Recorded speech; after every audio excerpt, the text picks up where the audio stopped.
y el sistema celular. Ya vimos prácticamente lo que es el tejido linfoide y ahora vamos a ir viendo cada una de las células que forman parte de este sistema inmunológico un poco más a fondo. Y hoy nos toca ver a lo que son las células linfoides.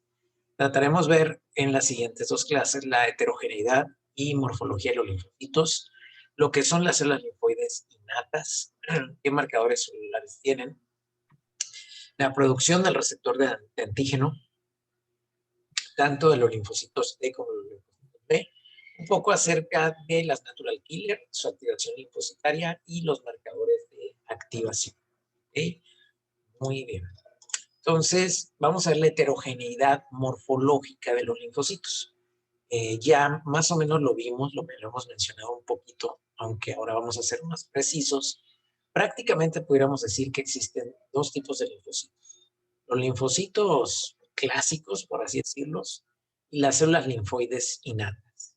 Los linfocitos clásicos son aquellos que forman parte de la inmunidad adquirida, son linfocitos que tienen la capacidad de generar memoria inmunológica y son la base de la vacunación, evidentemente, porque son la parte de la vacunación que es despertada para generar memoria inmunológica. Pero existen un tipo de linfocitos que, a pesar de que provienen de la misma célula linfoide que dio origen a los linfocitos clásicos, no se comportan como los linfocitos clásicos. Es decir, no tienen memoria y no forman base de lo que sería el fenómeno de la vacunación y sin embargo están ahí formando parte de la inmunidad. Sería el árbol genealógico de donde provienen los linfocitos. Tenemos una célula madre hematopoyética pluripotencial por diferentes estímulos, entre ellos la interleucina 6, en la médula ósea, va a dar lugar a la diferenciación de una célula linfoide madre. La linfoide madre, a su vez, da lugar a una progenie de 3 hijas, entre ellas los linfocitos B, los natural killer y los linfocitos T. Posteriormente, ¿verdad? Estas células se van a diferenciar en los linfocitos B, en células plasmáticas, que van a producir anticuerpos, y los linfocitos T en estas células que se llaman CD4 y otro subgrupo que se llama CD8. Los natural killer los pusimos ahí de adrede, con este cuadrito color rojo, porque forma parte de ese grupo de células linfoides innatas, donde a pesar de que provienen de la misma familia, son, por así decirlo, diferentes. Yo el mejor ejemplo que puedo encontrar, pues es ese clásico tío incómodo que todo el mundo tiene en la familia. Pues a lo mejor es una familia muy seria, muy propia, pero pues siempre hay un desatado. Pues ahí en las cenas de Navidad es el que se pone hasta las trancas o hace el comentario incómodo, es esa persona que de repente pues no es muy admitida dentro de la familia porque se comporta raro, no sigue como las reglas familiares. Ese es el natural killer. ¿Y por qué es raro el natural killer? Porque a pesar de ser una célula que proviene, es familiar, es primo hermano de los linfocitos, no va al timo. Para empezar, se salta a la universidad. Es decir, no va a un fenómeno de preparación. Sale de la médula ósea y ya, se pone a matar. Es una especie de mercenario. Pero por no haber ido al timo, por lo tanto, no genera memoria inmunológica. Esto quiere decir que el natural killer, cada vez que se enfrenta a un patógeno, tiene que volverlo a reconocer desde el principio. Por lo tanto, la fuerza de destrucción del natural killer es siempre la misma. Sin embargo, es una fuerza muy, muy importante. Tan es así que el natural killer es de las células, o podríamos decir, la célula más importante en el control de las células cancerígenas. Todos los días, nuestras células mesenquimatosas, que son las que forman parte de nuestros órganos, constantemente están teniendo fallas en su DNA y están generando células que potencialmente pudieran ser neoplásicas. Bueno, el natural killer es el encargado de detectarlas a tiempo y eliminarlas. No es que los CD8 no lo puedan hacer, pero recuerden que el CD8 requiere primero que se le presente el target. Es decir, que haya una célula que le presente el antígeno contra el cual tiene que actuar. En cambio, el natural killer no. El natural killer, de hecho, siempre va a matar a cualquier célula que se encuentre en el camino, a menos que la célula le presente algunas estructuras de superficie que la inhiban. Es decir, el natural killer siempre está activado. El problema del natural killer es desactivarlo, porque si no lo desactivas, te mata. Entonces, esa sería una pequeña diferencia del natural killer Aquí tenemos la gráfica de Lavas, una célula madre hematopoyética pluripotencial en la médula ósea, que da lugar a lo que es la célula linfoide madre, que a su vez da lugar a la progenie de los linfocitos Pro B o a la progenie de los linfocitos T, en el cual vamos a tener los linfocitos CD4 y CD8, pero también salen de aquí los natural killer, ¿no? Una especie de momento. El natural killer se separa de sus hermanos y se va solo. Es ese gambusino que prefiere ser bohemio y no le importa seguir la regla. Dentro de este tipo de células, específicamente los linfocitos B, vamos a encontrar linfocitos B o folicular, que ya también los vimos, son aquellos que se encuentran dentro de los folículos de activación, tanto en el vaso como en el ganglio o nódulo linfático. Vamos a tener linfocitos de tipo B1B, que los vamos a encontrar básicamente en el tejido linfoide asociado a mucosas, y vamos a tener linfocitos MZB, que más adelante veremos de qué se trata. En el caso de los linfocitos T, vamos a tener prácticamente dos grupos, los linfocitos T que son CD4 o CD8, pero que tienen receptor alfa-beta, que por mucho son los más numerarios, los encontramos en mayor cantidad, y los linfocitos que pueden ser CD4 o CD8, cuyo receptor es gamma-delta. Estos linfocitos, cuyos receptores gamma-delta y los linfocitos natural killer, junto con los linfocitos B1B, son los que se consideran este tres tipos de células como células linfoides innatas. ¿Qué quiere decir?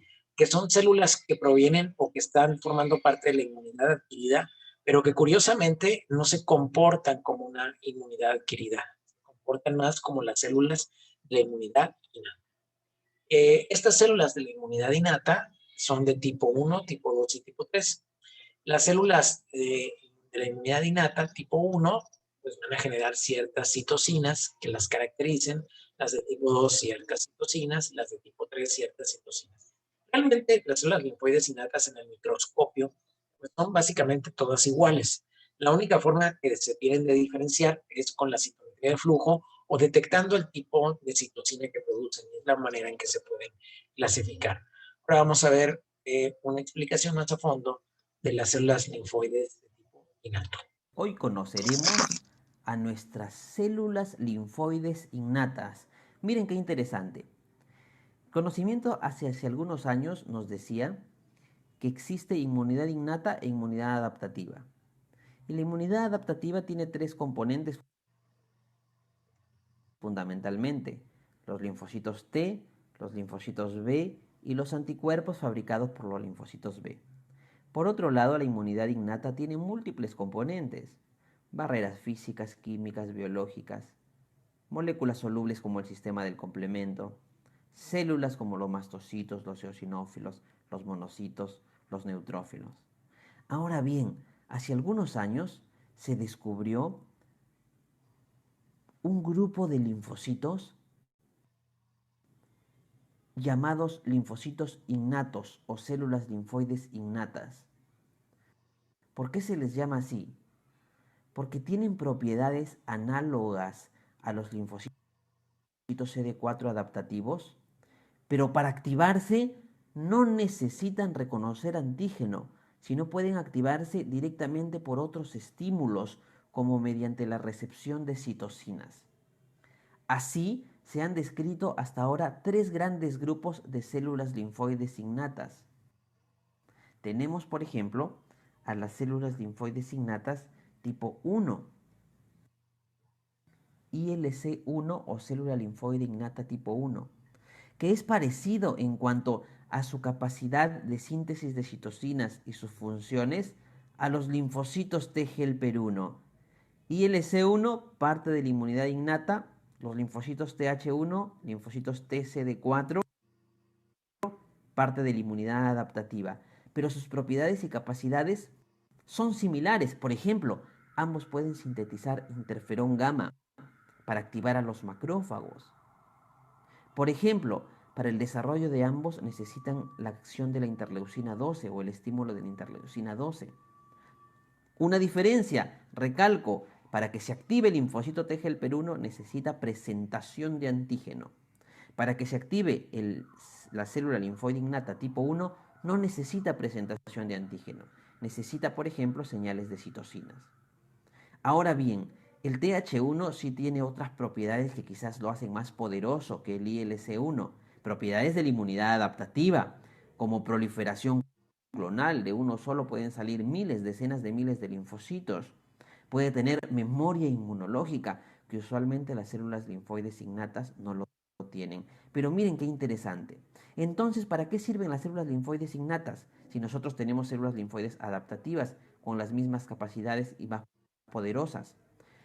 Para una respuesta más rápida, porque las células linfoides innatas están en los tejidos como células residentes, listas para, mediante la recepción de señales inflamatorias, rápidamente ejercer su acción, mientras espera la activación de los linfocitos adaptativos más poderosos.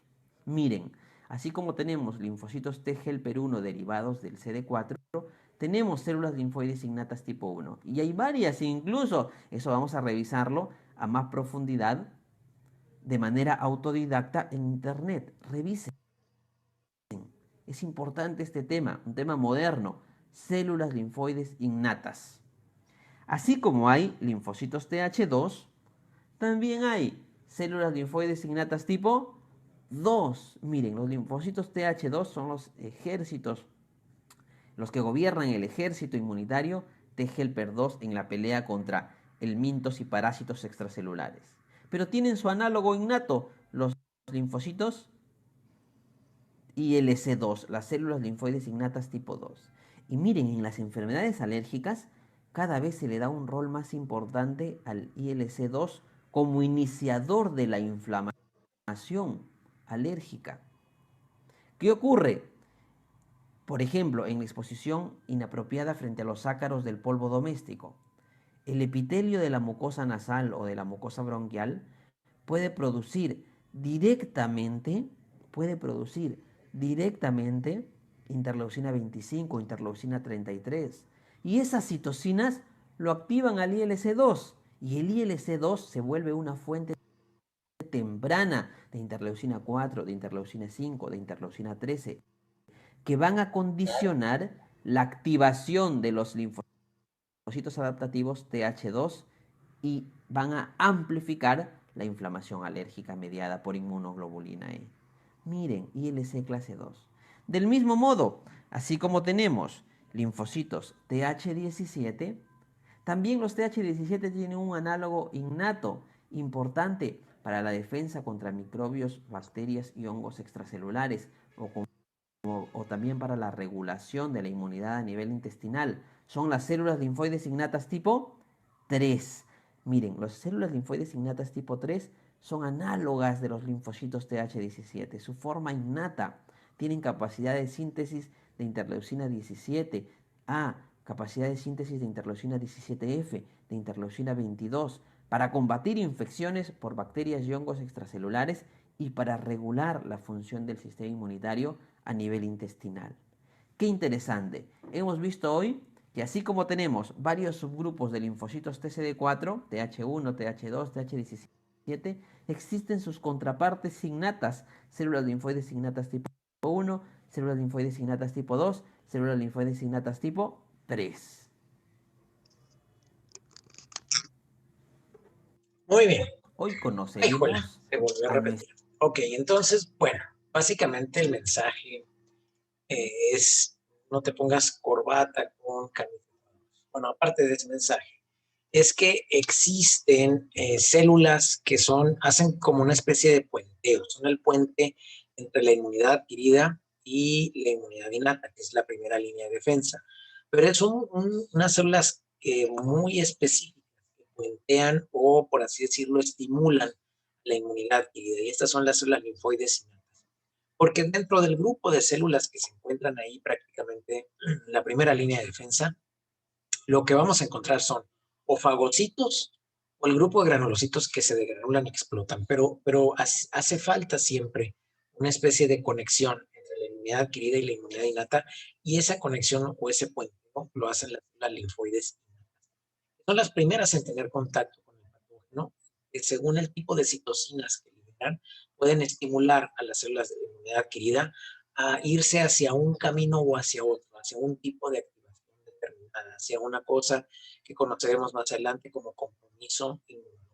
Entonces, bueno, son importantes de que las conozcan, no es necesario que se aprendan los números, es solamente importante que existen y que están ahí, forman parte de la inmunidad innata, aunque provienen de células cuyo origen es igual a las de la inmunidad adquirida. Nomás las podemos encontrar en lo que sería el tejido linfoide asociado a mucosas, y aquí el mejor ejemplo pues sería el tracto gastrointestinal. Entonces, como bien decía el doctor, hay unas de tipo 1 que van a 12, 15 y 18. Estas citocinas que son producidas inicialmente por el tejido, es decir, las células, por ejemplo, del tracto gastrointestinal, del epitelio gastrointestinal, son capaces de producir citocinas. Y estas citocinas estimulan a los natural killer y a las células linfoides innatas tipo 1 para que liberen a su vez otras citocinas.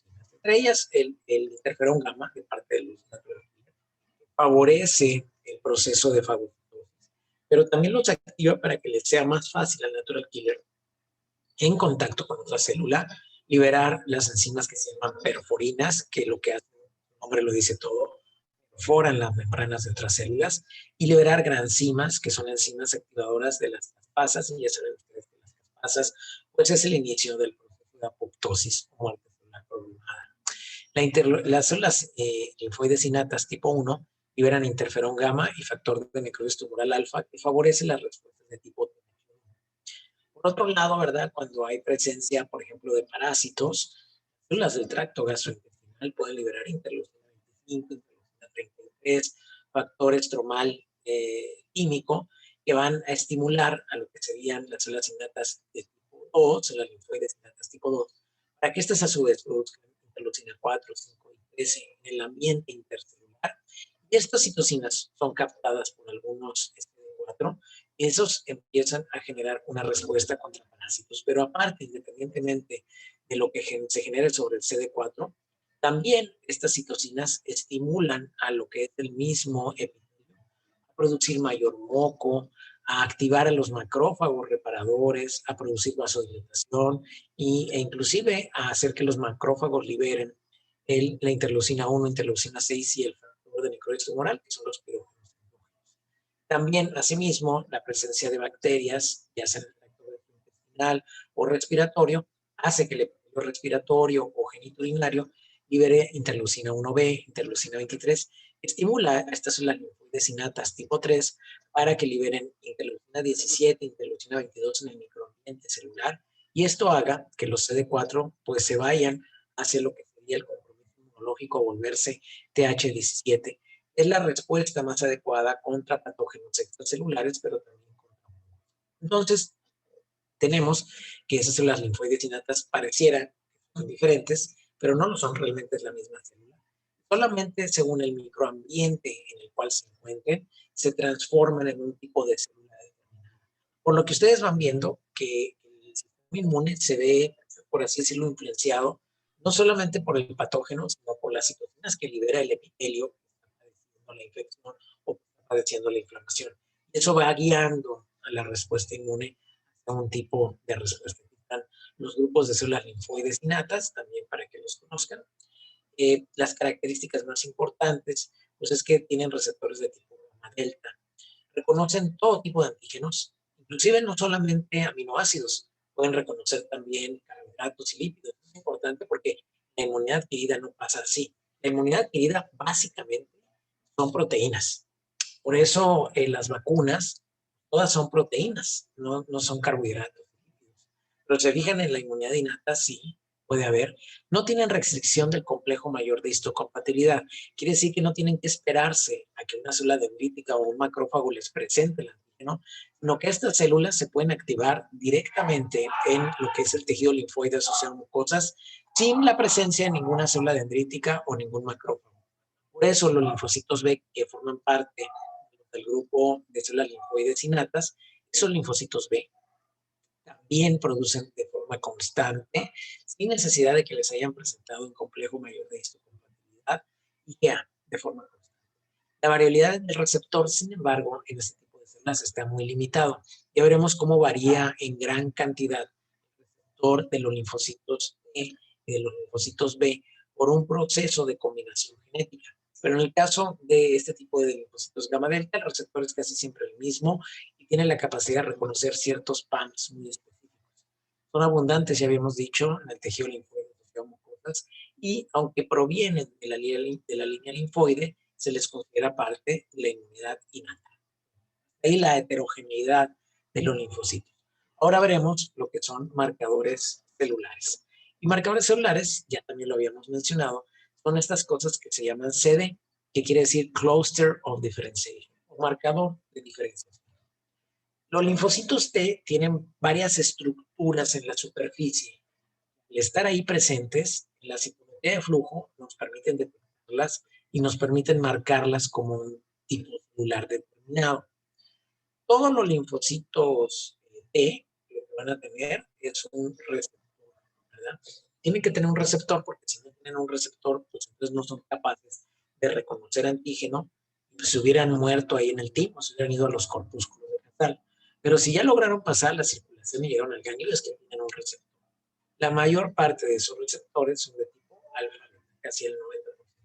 Y un 10% van a tener gamma delta, que son los que decíamos, los que encontramos en el tejido linfoide asociado a mucosas.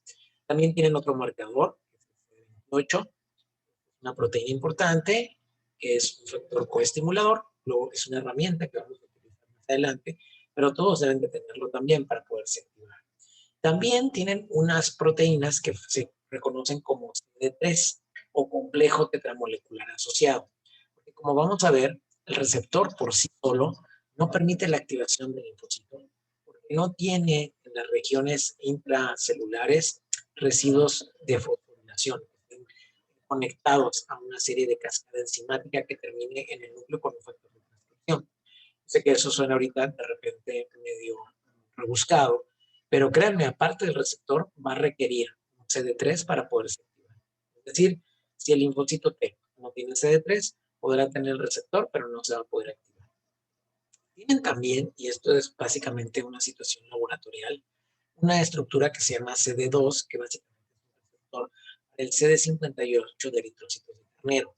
Eso es lo que le permite en las pruebas de laboratorio, pues, aglomerarse y formar estas palomitas que se alcanza a ver en el microscopio. Nos hablan que son linfocitos que están teniendo capacidad de activación. Es una prueba de función linfocitaria, no tiene la mayor importancia. Lo que sí tiene importancia es que van a tener una estructura que se llama CD4 y una estructura que se llama CD8. Pero ojo, los linfocitos o son CD4 o son CD8, pero no pueden ser las dos cosas al mismo tiempo, excepto en un momento, y los oigo. ¿Cuándo es? Cuando los linfocitos son CD4 y CD8 positivos al mismo tiempo. Los leo en el chat.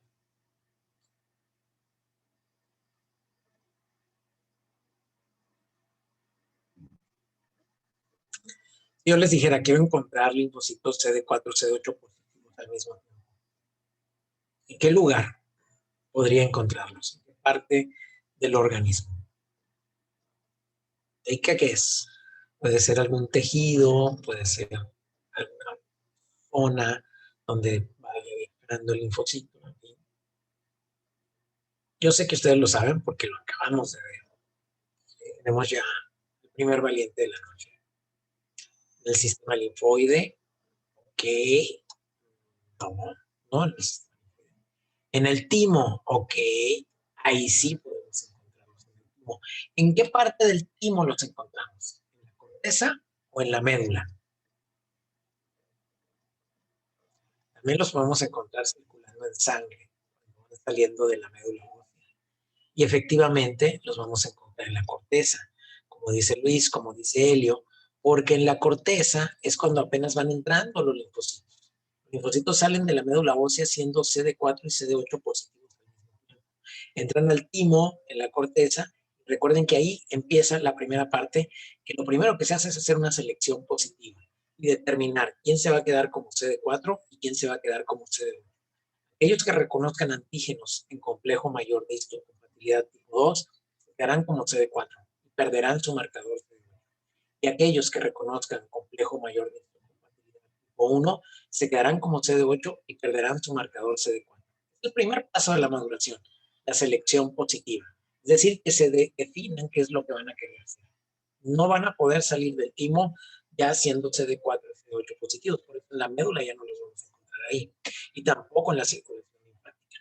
Pero en la circulación sanguínea sí, van trasladando de la médula ósea al timo. Por lo tanto, si tú encuentras en una circulación linfocitos y se le hace un frotis sanguíneo a la persona y le hacemos una citometría de flujo, y en la citometría de flujo, ¿verdad? Acuérdense cómo están las coordenadas, nos marcan que esas células que encontraste en la citometría de flujo circulando son CD4 y CD8 positivos. Tú en ese momento sabes que esos linfocitos son linfocitos inmaduros que no nos van a servir para reconocer a un patógeno determinado. Y eso puede infundirte a ti una información con la cual tú puedes decidir qué tratamiento le vas a dar al paciente. Entonces es importante entender eso. CD4 y CD8 positivos al mismo tiempo solamente cuando son inmaduros. Cuando ya son maduros, se definen y se vuelven CD4, que de hecho es la mayor parte de nuestros linfocitos CD4, o CD8, que son la menor parte, casi un 60% CD4 y un 40% CD8. ¿Por qué hay más CD4 que CD8? Porque necesitamos más regulación. Si casi todos fueran CD8, sería un problema importante porque sería muy agresiva la respuesta inmunológica. Sin embargo, si hay un lugar donde la mayor parte de los linfocitos estacionados son CD8 y es en la epidermis. ¿Te recuerdan? Ahí están estacionadas células dendríticas y puro CD8. Listos, de hecho, porque son CD8 de memoria, para si entra en contacto con un patógeno que paralizar la piel, eliminarlo inmediatamente. Entonces, características generales. Ya saben ustedes que el proceso de activación se da en los ganglios. Ya cuando llegan a los ganglios, ya pasaron el proceso de maduración. O en el caso del linfocito B, pues en el vaso. El vaso y el linfocito B ya maduró. Ahí en los ganglios están parados en los folículos los linfocitos B. En la región parafolicular los linfocitos B, esperando para tener contacto con una célula que les presente un antígeno. Específicamente, el linfocito T sí requiere que una célula dendrítica o un macrófago le presente un antígeno. Linfocito B, a su vez, él puede directamente captar el antígeno, fagocitarlo, aunque no es su función, y presentarlo al linfocito CD4. El CD4, aparte de activarse, le permita al linfocito B hacer tres cosas que no pudiera hacer si no hubiera tenido ese contacto con el CD4. Cambio de isotipo, maduración de la afinidad y volverse célula B de memoria.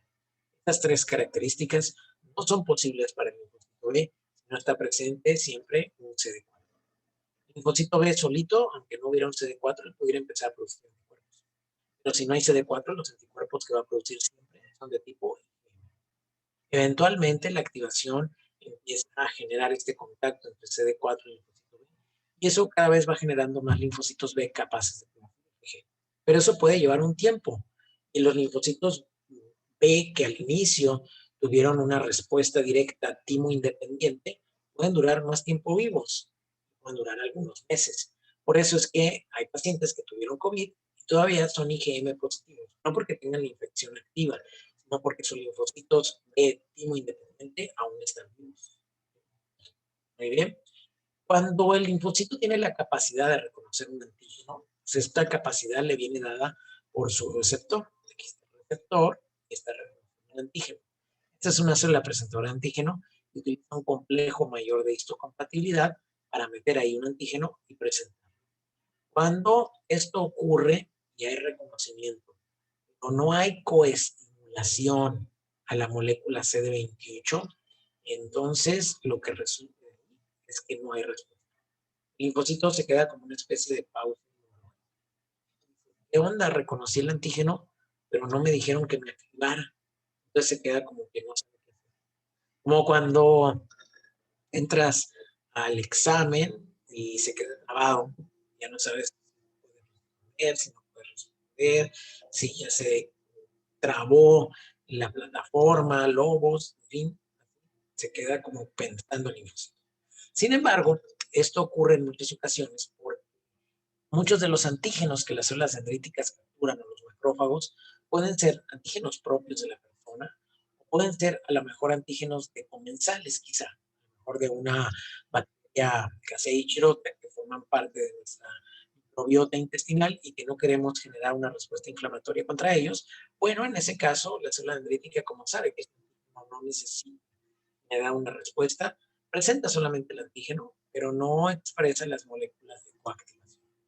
Sin embargo, si la célula dendrítica o el macrófago fagocita un patógeno, eso va a estimular a la misma célula dendrítica para que exprese en su superficie una proteína que se llama B7.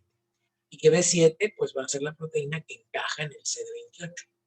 Cuando esto ocurre y aparte el linfocito es capaz de reconocer el antígeno, entonces tenemos dos señales: reconocimiento y coestimulación. En este momento se produce un fenómeno de selección clonal. La se activa, empieza a producir interleucina 2 y empieza a proliferar.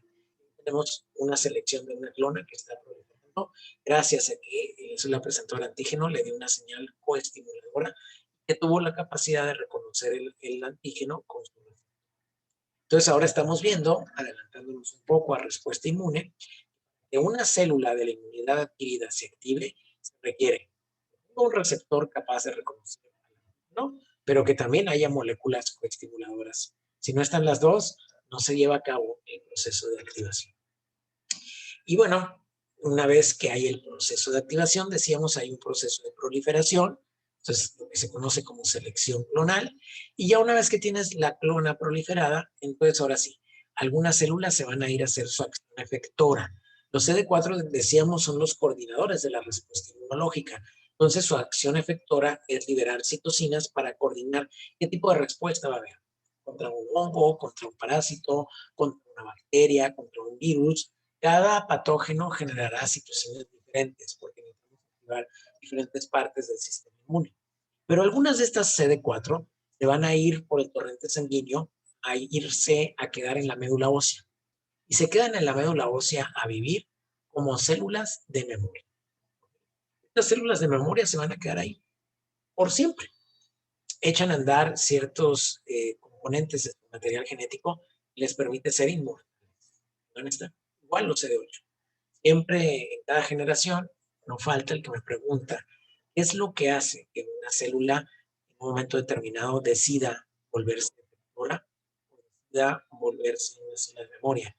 Aquí es la primera generación que no me lo pregunta, pero pues yo me adelanto a decirles que no se sabe. Pero si alguno de ustedes lo descubre, pues premio Nobel. Aunque sabemos los marcadores que expresan las células de memoria, y gracias a eso por la psicología, sabemos si una vacuna en los centros terminales está generando células de memoria, realmente no se sabe cuál es lo que hace que una célula sea memoria o quedarse con una célula. ¿Se pueden detectar citocinas específicas para determinar la etiología de la infección? Sí, así es. Es una forma de poder medir no solamente el tipo de infección, sino la evolución. Si es posible determinar en un microambiente el tipo de citocinas que se están produciendo y por el tipo de citocinas nosotros suponer o saber qué tipo de respuesta, qué se está generando, ¿ok? Dependiendo de la citocina que abunde más. Ahora, de una vez les adelanto, la verdad es que en una respuesta inmune generan todas las citocinas, todas al mismo tiempo, solo que, como todo en inmunología, va a haber algunas que van a predominar sobre otras en mayor cantidad, luego esas van a ir bajando y van a empezar a predominar otras, dependiendo del patógeno y dependiendo de la fase de inflamación en la que nos encontremos. Muy bien. Este es el proceso evolutivo de los marcadores de superficie que puede presentar un linfocito T. Decíamos que el linfocito, cuando recién va llegando, ¿verdad? Que todavía no se ha diferenciado, salió de la célula madre hematopoyética pluripotencial, salió a circulación, está todavía en la fase de pro-T y pre-T, es CD4 y CD8 positivo al mismo tiempo, es decir, tiene ambos marcadores. Es solamente cuando está en el timo, cuando empieza el proceso de la selección positiva, que entonces esta célula se tiene que decidir. Si se vuelve CD8, pues ya va a perder el marcador CD4. Si se vuelve CD4, pues ya perdió el marcador CD8. Sin embargo, ambas van a mantener el CD3, que es el complejo tetramolecular asociado al receptor, Ambas van a tener su receptor, que podría ser alfa beta o gamma delta. Ambas van a tener CD2, aquí no sé por qué le pusieron el CD2 al CD8, los aquí tienen CD2 también, y ambas van a tener el CD28, que son características comunes a todos los linfocitos llamados. Pero es este tipo de expresión de proteínas en superficie lo que nos permite clasificarlas por medio de este flujo. Muy bien. Ahora, si yo les preguntara qué es esto, estructura que están viendo aquí, yo sé que hay gente que me diría, tiene los puentes de sulfuro y tiene dominios. Y sí, siempre hay que medir. Es un anticuerpo. Y cuando me dicen que es un anticuerpo, yo digo, bueno, una persona muy observadora, porque ciertamente se parece a un anticuerpo. Tiene sus regiones cadenas, ¿verdad? Y tiene sus regiones constantes, sus regiones variables, igual que un anticuerpo, pero no es un anticuerpo. ¿Existe alguna otra célula que tenga receptores de tipo CD4 y CD8? Sí. Y CD4 y CD8 no es un receptor, es un marcador de superficie. El receptor es esto. El receptor. Lo otro es un cluster of differentiation, un marcador de superficie que tiene otras funciones, ya veremos cuáles. Pero sí, los macrófagos llegan a tener CD4. No es lo que los define a ellos, pero sí llegan a tener. Pero este sí es el receptor, este sí es un receptor. Este sí es un receptor y es el receptor del linfocito. Tiene una cadena que se llama cadena beta y una cadena alfa. Cada una de estas tiene una región constante unida por un puente de sulfuro, ácidos que siempre son los mismos. Luego una región variable también unida por puentes de sulfuro. Yo sé que ustedes saben, porque ya lo hemos visto, esta situación es un dibujo nada más, porque realmente como se debería de ver es así. Está la región constante, la región variable, la región constante y la región variable. Yo quiero que miren en las regiones variables cómo empiezan a aparecer estas cosas, ¿verdad? Que parecen ser de color amarillo y de color rojo, en los lados. ¿Okay? Eso se llaman regiones determinantes de complementariedad. Y es una herramienta que vamos a utilizar también más adelante. Muy importante, es la regiones determinantes de complementariedad. Aquí tenemos el ejemplo de una cadena gamma delta, que es los linfocitos de la inmunidad innata tienen este tipo de receptor. Aquí está la región constante y luego vean la región variable. También región constante y región variable de una cadena gamma y otra cadena delta. Realmente es lo mismo. Nomás lo único que van a variar son los aminoácidos que forman estos círculos, estos loops, y por eso se puede clasificar como alfa, beta o gamma delta. Entonces, lo que más abunda es el receptor tipo. La célula B, por otro lado, pasa por este mismo proceso de maduración, pero en lo que sería la médula ósea. Entonces, en la médula ósea va expresando ciertos marcadores, ya nunca va a perder. Si se fijan, el CD19 y el CD20 son marcadores característicos del linfocito B. Es decir, linfocito T no tiene CD20 ni tiene CD19. Linfocito B sí tiene CD19 y CD20. Ahorita, pues realmente de los clusters of differentiation, ustedes tendrían ya que empezar a manejar es linfocito T, puede ser CD4 o CD1. Ya lo tendrían que manejar. Tendrían que saber que el CD4 es modulador y que el CD8 es el linfocito B, su marcador es CD19 y CD20. No más eso. Son muy fáciles, son poquitos marcadores, pero hay que irlos manejando. Muy al inicio, puede ser que en el primer parcial todavía les pregunte yo, un linfocito B, bla, bla, bla, un linfocito B, bla, bla, bla. Pero ya en el segundo parcial, ya no vamos a hablar de linfocitos B. Vamos a decir, una célula CD19, bla, bla, bla. Ya cuando digamos CD19, ya saben ustedes. A menos que les especifiquemos, es un CD19 siempre. Pero si se fijan, tiene diferentes marcadores. Y sabíamos que cuando empieza a expresar la cadena variable de la IgM, pues se considera como un linfocito pre-B. Ya cuando expresa la IgM y la IgD, en ese momento cuando expresa como receptores, se considera que ya es un linfocito de tipo maduro. Generalmente estos están estacionados en los centros germinales de los ganglios linfáticos esperando a ser activados.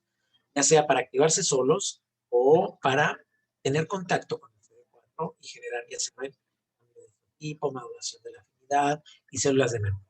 Pero estos ya maduros pudieran en un momento determinado reconocer antígeno de forma directa y no interactuar con un CD4 y entonces nada más producirían.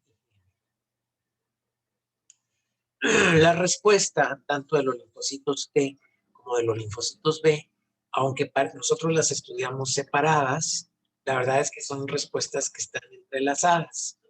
Por eso es que cuando se miden los anticuerpos para ver que alguien que tuvo COVID haya quedado con anticuerpos de memoria, queremos suponer que estos anticuerpos aquí representan todas estas otras células de la inmunidad, lo cual no siempre es así, pero es como que lo más barato que tenemos para medir, ¿ok? Y sin embargo, el anticuerpo, la verdad, no es muy importante contra infecciones virales. Tiene un periodo de ventana muy pequeño donde puede actuar el anticuerpo para bloquear el virus. Realmente son las células CD8 las que tienen el papel más importante en la inmunidad contra virus, como ya veremos más adelante. Por eso les calco yo mucho en Twitter, es un error pensar que si tienes anticuerpos ya vas a estar protegido contra el COVID. Si no los tienes, es una maldición y te va a dar COVID. No, no necesariamente. Digo, pensamos que sí, pero no necesariamente porque esto es una parte nada más de la inmunidad. Entonces, es la inmunidad humoral, que básicamente se trata de formar anticuerpos, y por lo tanto, dentro de la inmunidad humoral, pues la más importante, la B, está entrelazada con la inmunidad celular. ¿Y cómo se ocurre ese entrelazamiento? Y aparte, estas dos pues, son parte de la inmunidad adquirida, y a su vez está enlazada con una célula de la inmunidad innata. Entonces ahí es donde vemos cómo está toda la inmunidad pegosteada. La separo para podérsela explicar, pero la verdad es que eso funciona todo en una misma. ¿Okay? Entonces aquí tenemos la célula dendrítica, que es parte de la inmunidad innata, que ya fagocitó un patógeno y en ese momento lo expresa como complejo mayor de histocompatibilidad tipo 2 o como complejo mayor de histocompatibilidad tipo 1. ¿Cómo? Una misma célula puede expresar ambos complejos. Así es. Y al mismo tiempo. Es así que si es de tipo 2, solamente lo va a reconocer el CD4. Y si es de tipo 1, solamente lo va a reconocer. Sí. Pegosteada me refiero a pegadas, unidas, revueltas, entrelazadas. Bueno, aquí está la célula dendrítica presentando un complejo mayor de histocompatibilidad tipo 1, activa un CD8. El CD8, si lo reconoce con su receptor y si el CD28 tuvo contacto con el B7, en ese momento hay una proliferación, una selección clonal. Algunas se van a ir a formar células de memoria y otras se van a volver células efectoras. La efección del CD8, ¿qué es? El CD8 es matar. O sea, el CD8, acuérdense, es un asesino a sueldo. Elegante, bien vestido, usa traje, es muy específico, no deja manchas después de llevar a cabo el asesinato, nadie lo ve, es muy sigiloso, pero él solamente va a asesinar a lo que le mandaron a asesinar, es decir, a lo que le presentaron aquí. Por acá pudiera pasar una célula infectada, llena, a lo mejor, no sé, vamos a suponer que este es un antígeno de COVID, un CD8 específico contra COVID. Por acá pudiera pasar una célula llena de virus de la influenza, decir, oh, ayuda, alguien debería eliminarme porque estoy lleno de influenza. El CD8 va a decir, sí, alguien debería hacer algo, pero él no va a mover un dedo para eliminar esa célula porque él se activó específicamente con la proteína Spike del COVID-19 y solo para eso va a funcionar, no para ninguna otra cosa. Con el CD4 ocurre exactamente lo mismo, solamente que a través del complejo mayor de histocompatibilidad tipo 2. Y el CD4 es la unión con la inmunidad humoral, la unión de la inmunidad celular con la inmunidad humoral. Una vez que el CD4 se activa, unos CD4 se van a formar células de memoria, pero otros se van a su función efectora. Y el CD4 en ese momento se compromete con una línea dependiendo del ambiente intercelular.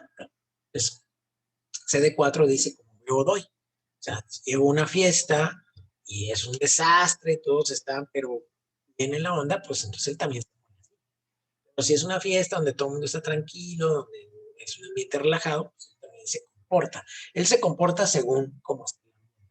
Si el ambiente de citocinas alrededor le dice que es una bacteria, se vuelve un linfocito TH1, sobre todo si es una bacteria extracelular. Pero si el ambiente le dice que lo que hay ahí alrededor es probablemente un parásito, él se vuelve el linfocito TH2, interleucina 4. Pero si el ambiente le dice que lo que existe ahí es un hongo, entonces él se vuelve TH17, interleucina 17, interleucina 22, entre otros. Entonces el ambiente intercelular, las citocinas que abundan alrededor, es lo que influye sobre el CD4 para decidir hacia dónde se va a ir. Independientemente de la vía hacia donde se vaya, tiene la capacidad de interactuar con el linfocito B. El linfocito B tiene la capacidad de reconocer antígeno, procesarlo y presentarlo en complejo mayor de histocompatibilidad tipo 2. Por lo tanto, estimula, ¿verdad?, también a lo que sería el CD4. Este no utiliza el CD28 y el B7, este utiliza el CD40 para permitir que el CD4 le libere ciertas citocinas que le van a permitir dejar de producir IgM, empezar a producir IgG y empezar a producir un IgG mucho más afín para el antígeno contra el cual está trabajando la inmunidad.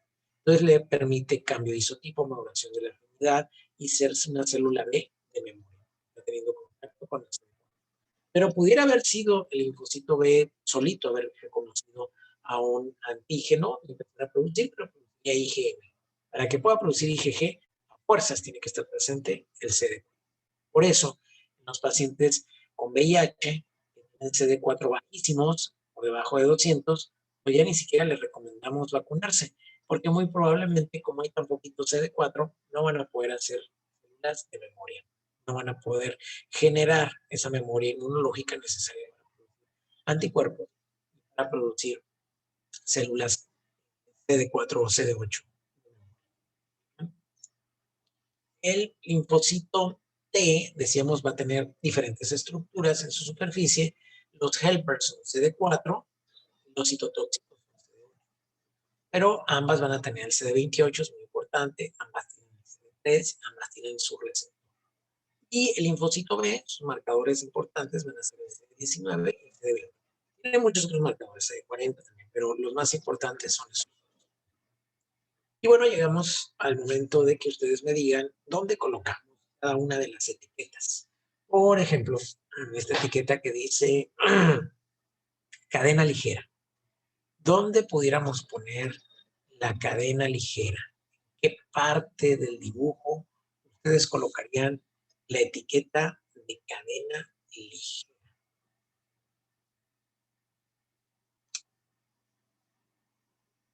En el rosa bajito. Ustedes pondrían cadena ligera más.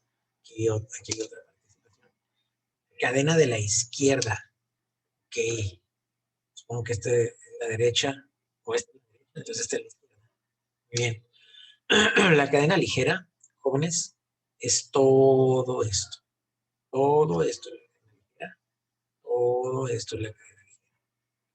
Entonces, cadena ligera va aquí. Porción transmembranal.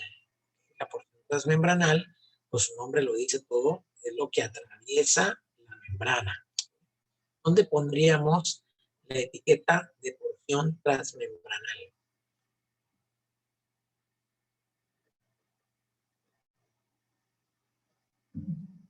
Bien, variantes abajo. Ok, muy bien. Está. Perfecto. Y es donde va la porción transmembranal. Sitios de unión al antígeno. ¿Dónde irían los sitios de unión al antígeno? La superior,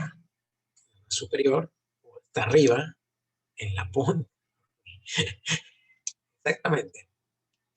Esta parte de acá. Aquí van los sitios de unión al antígeno porque aquí es donde se pega el antígeno. Luego, región variable de la cadena ligera. ¿Cuál sería la región variable de la cadena ligera?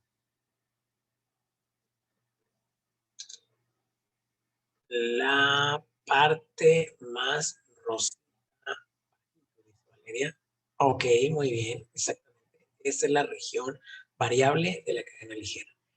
Región constante de la cadena pesada. Sería la región constante de la cadena cadena pesada.